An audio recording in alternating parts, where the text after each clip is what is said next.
Sincères salutations à tous, c'est Robert Mars pour vous présenter aujourd'hui une de mes expériences en somme. Et donc là, vous voyez les piments, enfin des bouts de piments, je vous les montre là. En fait, c'est des morceaux de piments qui proviennent de d'olives pimentées naturellement. Et comme je les avais, j'ai décidé de les planter. Bon, ils vont être par la suite recouverts naturellement, car sinon, il n'y aura pas grand-chose qui va se produire, je imagine, puisque le fruit va se décomposer mais lentement autour des graines éventuelles de piment. Et donc la capsaïcine, qui est la molécule ardente, on va dire, présente dans le piment, va empêcher peut-être d'autres individus de s'attaquer aux fruits en question. Par exemple, j'imagine que des bactéries face au piment vont être repoussées. Ou alors peut-être que des animaux même pourraient être repoussés par ces différentes par cette substance, puisque à ma connaissance beaucoup de piments sont laissés pour compte, disons, euh, par les mammifères.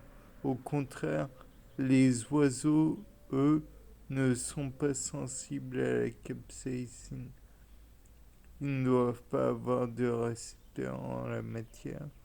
Et donc, dans le cas présent, ils risquent de ne pas s'attaquer. Donc, à ce piment. Quand pardon, il y a risque de s'attaquer au piment et en même temps avaler les graines.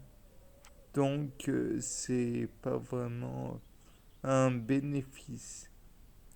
De plus, vous pouvez voir juste à côté le noyau d'un abricot, puisque j'ai prévu de l'enfoncer dans le marc de café lui aussi, afin de voir s'il peut germer. Et je pense le faire à plusieurs reprises avec d'autres plantes en même temps, puisque vous savez que lorsque une plante germe, elle va produire d'autres, comment dire, des hormones pour favoriser sa croissance.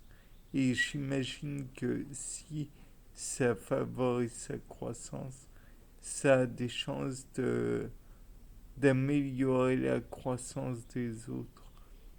En somme, l'hormone qui est utile pour une plante pourrait être utile à d'autres plantes. Je ne sais pas, j'imagine que c'est possible.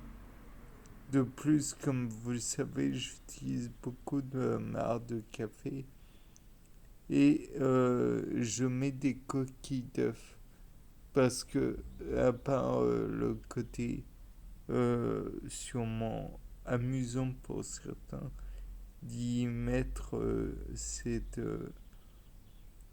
cet apport minéral, puisque, comme vous le savez, la coquille d'œuf est un mélange d'éléments calciques et, j'imagine, sulfureux.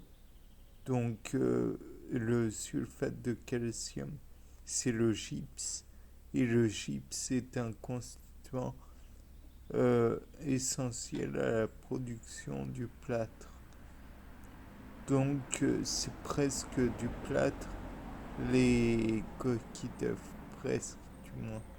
Et de plus, étant donné que cela sort par le cloaque de la poule, on peut envisager qu'il y a une microflore qui est en même temps éjectée sur la coquille de l'œuf.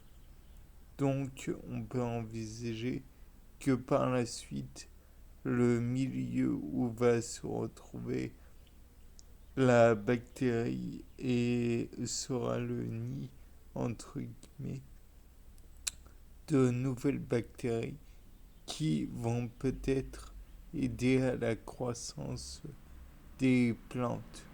Je ne sais pas. Toujours est-il que ce sont des expériences. Bien, c'était Robert Mars pour un nouveau Gloire à Poulpi. Au revoir.